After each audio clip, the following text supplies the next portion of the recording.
All right, welcome everybody. I'm so excited to talk to you tonight about something that is very timely and, new information is coming every day about school's new essays, and there's actually lots to talk about, and I definitely will be happy to take some questions along the way. But for now, let me jump in and talk about essay writing tips and Q&A. I'm going to advance the slide. So next, and many of you know who I am. My name is Donna Bowman. I'm a senior admissions counselor at Stratus.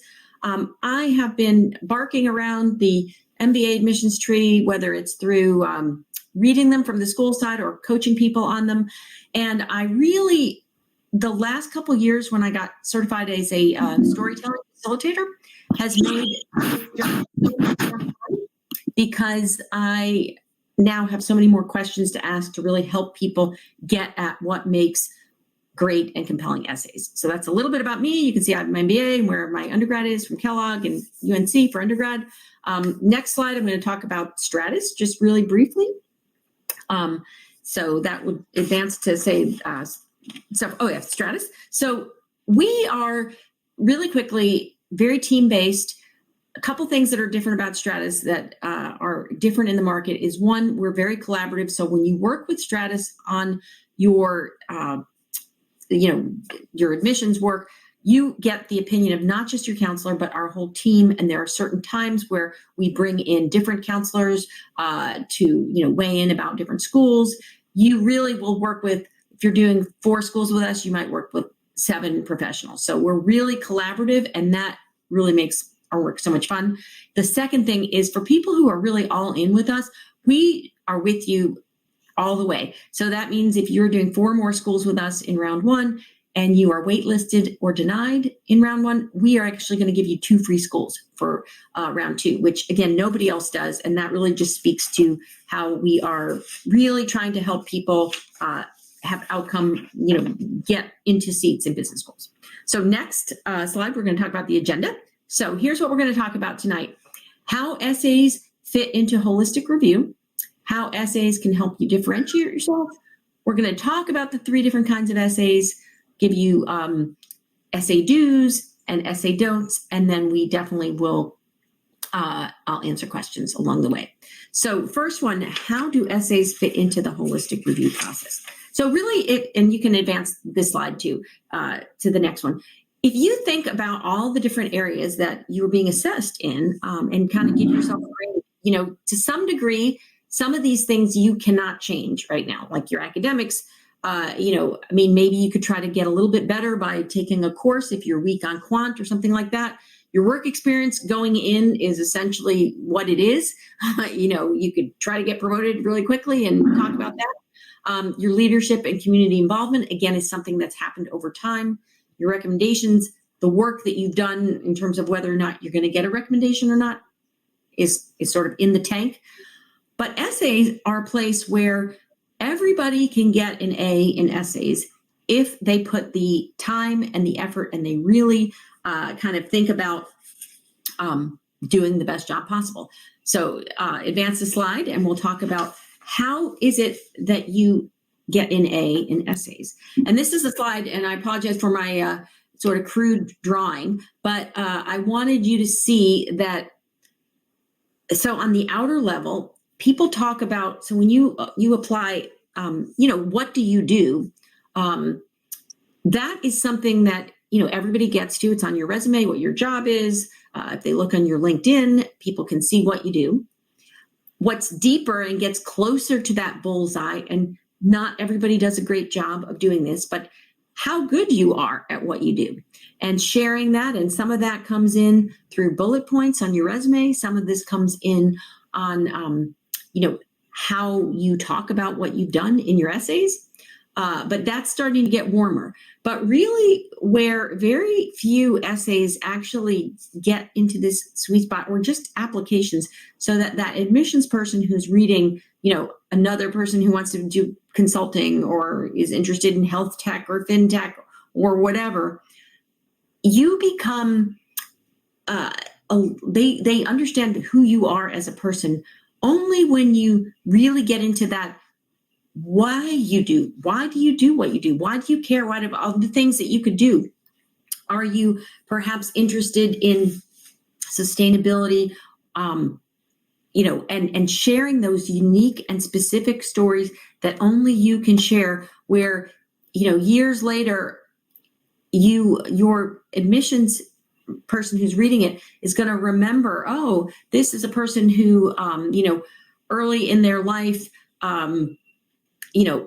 saw the effects of climate change, and really it stayed with them. And that is what motivated them to want to work in green banking, and sharing more of that and really letting them know what drives your motivations. That's really how you get into sort of rarefied air. And that's something I want you to keep in mind as you think about your applications. And at the end of it, asking yourself, have I really conveyed somehow what drives me? Why am I differentiated? Why have I done the things that I've done?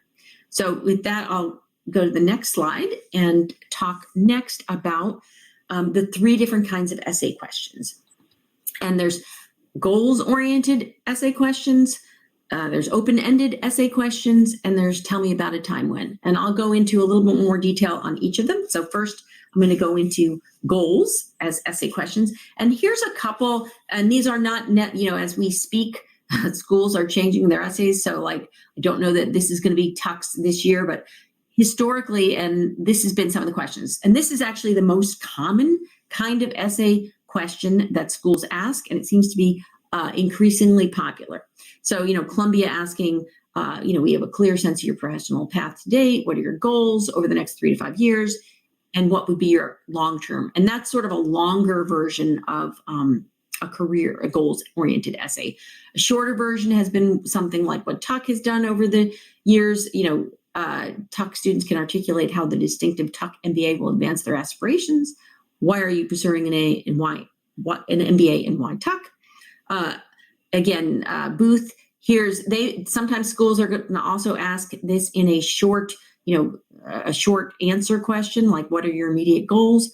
What are your long-term goals? And then how does Booth help you? So that's a little bit of an example. Stern has had an example of sort of a very short professional essay.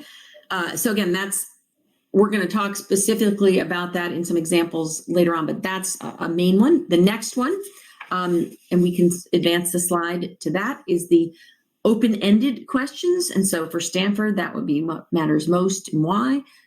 Harvard has historically been, what more do we need to know? Although I think there's still some signaling that that's going to change. Those are the 2 main ones. Actually, USC Marshall has had an open-ended question. These questions are the hardest to answer, I think, and yet can be the most satisfying, because you really have a big open runway, and it really behooves you to be strategic when you think about these questions, and not just start answering them, but to actually look. For example, with Stanford, there are so many little bits and pieces of, what's the biggest challenge in your job, or perhaps what things you're proudest of.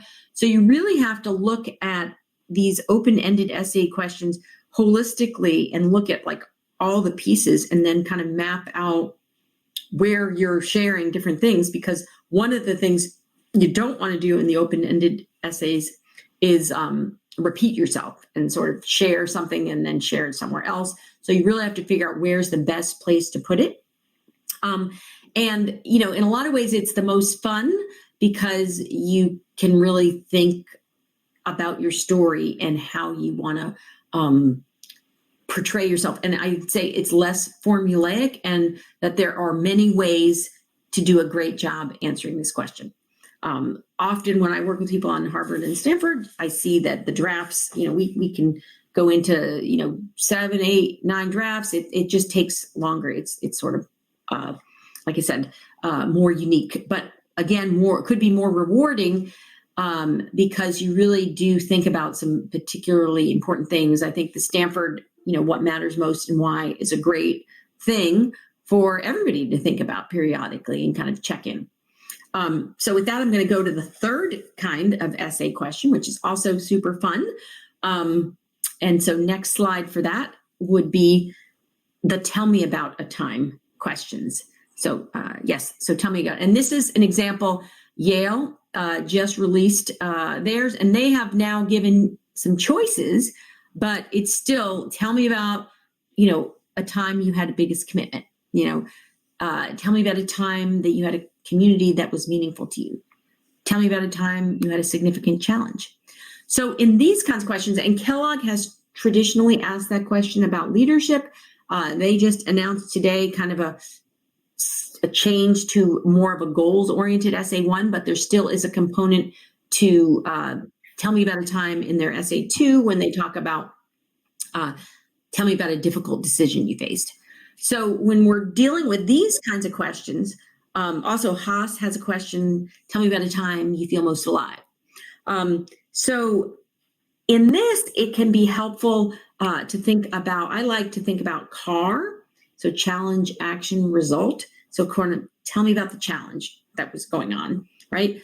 Tell me about the action that you did. And one of the things that people, like maybe a mistake people make on that is just to think that somehow this action, it's always linear, like, oh, I did this and it got better and it got better and better. And the truth is life is not that way. You do something and then there's a new problem. Do something else, it's a new problem. So you really have to convey in the actions and the challenges that came up along the way to make it an interesting story. It's a boring story if everything just keeps going great, or it's a boring story or depressing story if you just have things keep getting worse and worse. So you really have to think about some movement in that. And then, kind of the result part, like, so after hearing all of this, how are you, what did you learn, or what was the result? And do some synthesizing of why this is important. I think these can be really fun. And I think the nice thing sometimes about these kinds of questions is that it's not so focused on, what the school is all about, but it really gives you a chance to share something significant about who you are. And these